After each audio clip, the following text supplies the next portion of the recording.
আসসালামু আলাইকুম প্রিয় দাকপ এবং বটিয়াঘাটাবাসী, সবাইকে আমার শুভেচ্ছা। আমি কিছু বিষয় নিয়ে আপনাদের সামনে উপস্থিত হয়েছি। আমি আসলে দাকপ এবং বটিয়াঘাটাবাসীর জন্যে বা খুলনা ১ আসনের মানুষের জন্যে কি কাজ করতে চাই, বলা যায় এটা আমার নির্বাচনী ইশতেহার বা এই ধরনের একটা ব্যাখ্যা।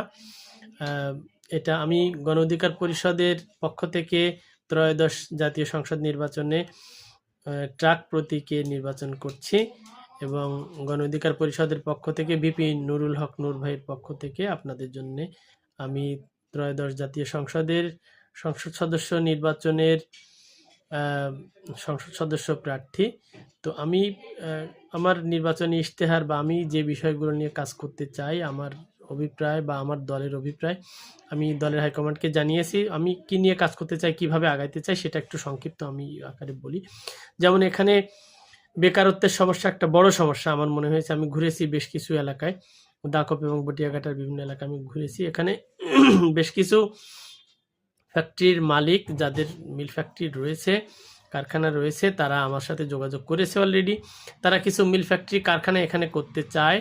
আমি যদি নির্বাচিত হতে পারি, আমি নিঃসন্দেহে নিঃসংকোচে তাদেরকে এই দিকে ব্যবসা বাণিজ্যের সুযোগ সুবিধা করে দেওয়ার বিষয়টা আমি সর্বোচ্চ গুরুত্বের দিকে রাখবো।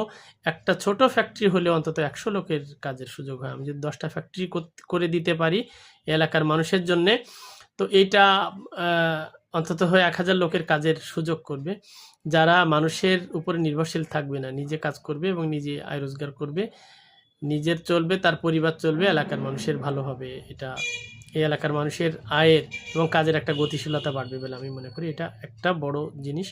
এছাড়াও মানুষের শিক্ষার ব্যাপারে আমি সর্বোচ্চ গুরুত্ব দেব। স্কুল, কলেজ, মাদ্রাসা, মসজিদ, মন্দির, ধর্মীয় প্রতিষ্ঠানগুলো, এগুলোর কি উন্নয়ন করা যায়, তাদের কি ঘাটতি আছে, তাদের কি প্রয়োজনীয়তা আছে, এটা নিয়ে আমি কাজ করব।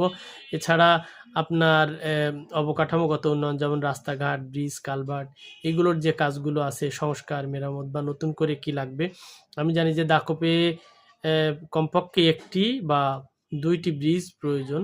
তো সেটার ব্যাপারে আমি যদি নির্বাচিত হতে পারি, আমার আমার শুধু যে আমার দল থেকে বিষয়টা এরকম নয়, আমার ব্যাচমেট, আমার বন্ধুরা অনেকেই বিভিন্ন মন্ত্রণালয়ে কর্মরত আছেন।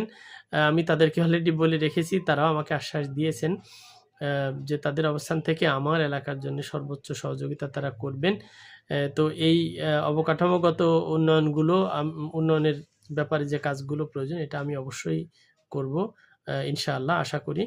এছাড়া বিশুদ্ধ খাবার